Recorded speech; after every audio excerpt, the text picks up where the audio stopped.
Good morning and welcome to Nigeria Now on your digital first Pan-African News Network, the program which brings you newspaper analysis from the various national dailies here in Nigeria. My name is Sagir Ibrahim, and with me in the studio is our in-studio analyst, Mr. Felix Adito-Ubo. Good morning, Mr. Felix. Good morning, Sagir. Yes, so quite a couple of headlines on the various national dailies. I would start with the Daily Trust newspaper. Very glaring as the banner headline there is Bandits impose levies on Sokoto communities, issues ultimatum for payment. Residents don't trust security agents, opt for payment. Police state government mom ex-LG chair warns against compliance. How rival fight claimed notorious Zamfara bandit, Damina dozens more. So Mr. Felix, I want to ask. So now we're seeing in the Northwest compliance to levies being demanded by bandits.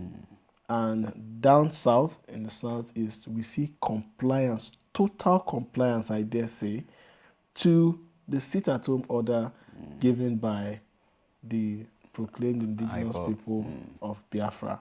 None of these individuals or groups are a representative of the government.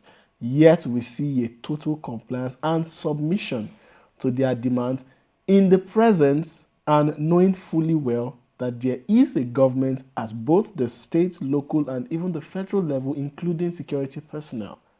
Why are we seeing this happen? Well, thank you very much. Almost every day we talk about security in the country. It's quite appalling what we are seeing. As a matter of fact, for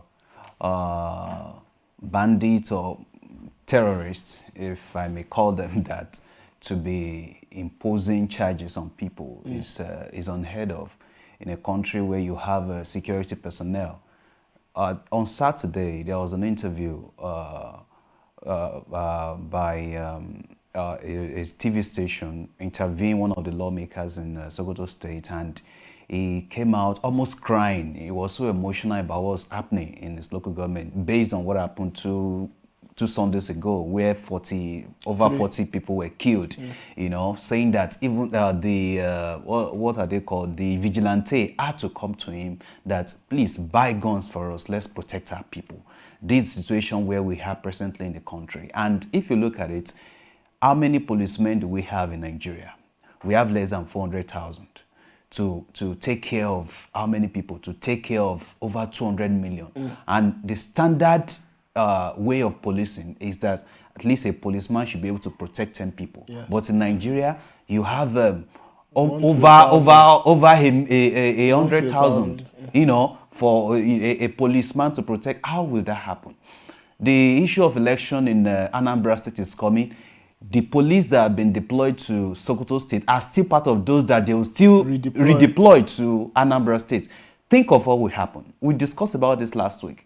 If you say you want to take over 30,000 or 35,000 policemen to an election that will hold for a day, look at what is happening presently now, before the election on its own. And the election is like a week or 2 weeks away. Now, the situation is something else, and I just feel that the federal government and the state government too, they just have to come up with the right thing to be done. Probably this is going to tell us to fast-track restructuring, because by the time we restructure and we have state policing, probably things will be better. All right, let's go to the Blueprint Business Day newspaper, beg your pardon.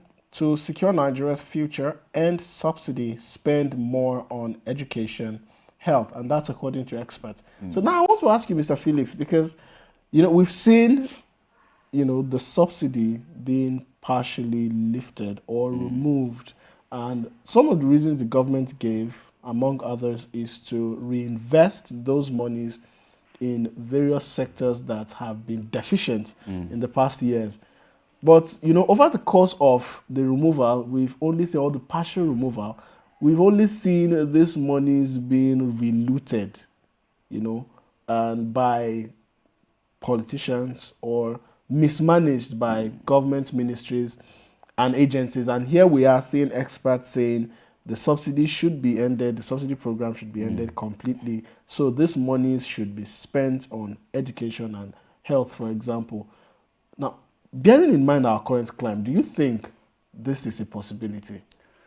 Sagir, over the course of our political life in Nigeria, we've seen pockets of maladministration, and the more we move ahead, the more we see more corruption on a daily basis. Subsidy has its pros and cons, and if we look at it very well, we'll still see that the pros is still better, because paying over 10 trillion naira to, on behalf of the citizen, the consumers, yes, to the oil marketers, or the importers, is something crazy. Because if such amount of money should be put into the economy, I think it's going to go a long way. How much is our budget? The budget of 2021 is a little above 13 trillion naira. But the problem is this: if we are going on subsidy, if either partial or full, if you are going on subsidy, the most important is that we should reinvest that money in critical economy. Now, let's look at it.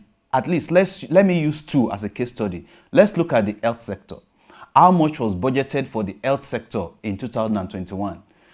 How much was budgeted? I think like 10% of it. Let's check education. Education is 5%. A little above 5%, and if you look at it, that's like around 5.68 trillion billion, and yes, if I'm 70 something billion naira, 77 billion naira, I think that's like 5% of this thing. So if we look at it in that way, what is the benchmark given by AU at the Abuja Declaration on health said 15% should be put, for the budget, while on education, I think something close to. But are we meeting with all these things? We are not investing in the health sector. Look at what happened between the federal government and the Ministry of Labor and the medical, the NAD. President doctor. Look at what happened between them, back and forth. Do you know how many Nigerians have died? Do you know many people that fell sick at that moment?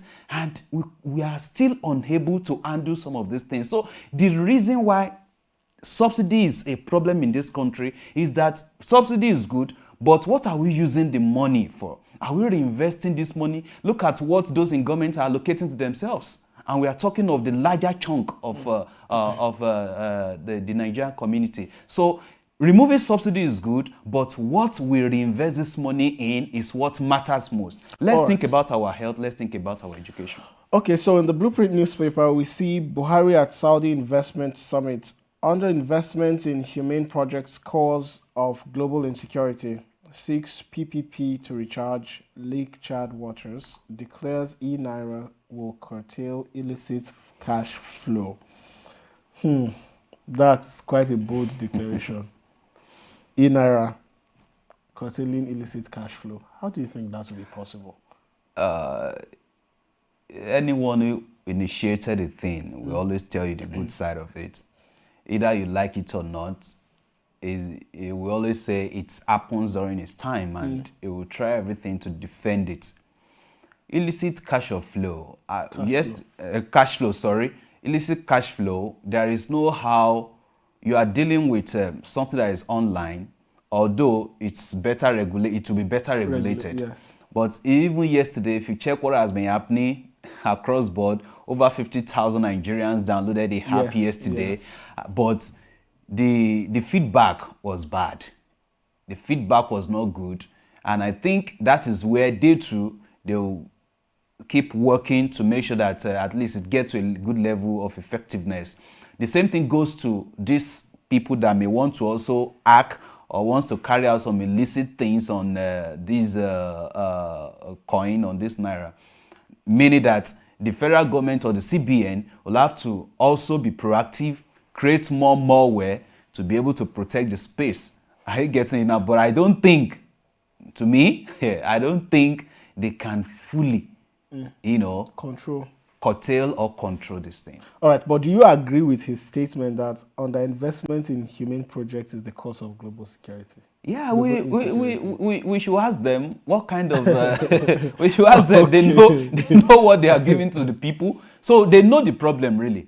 All right, so the same is replicated on the Daily Times newspaper. As a matter of fact, eNaira, BVN, TSA, NIN should give investors comfort, and that's by the president. How will it? How comfort? I think there was something he added. He says the federal government will keep encouraging public-private initiatives that increase investment in health, education, and others. So I would want to ask whether this, in fact, should be the expected benchmark to create, an enabling business environment for small and medium enterprises to thrive in the country. Seriously, that cannot be true. That cannot be true, because the first thing an investor will look at is electricity. Do we have it?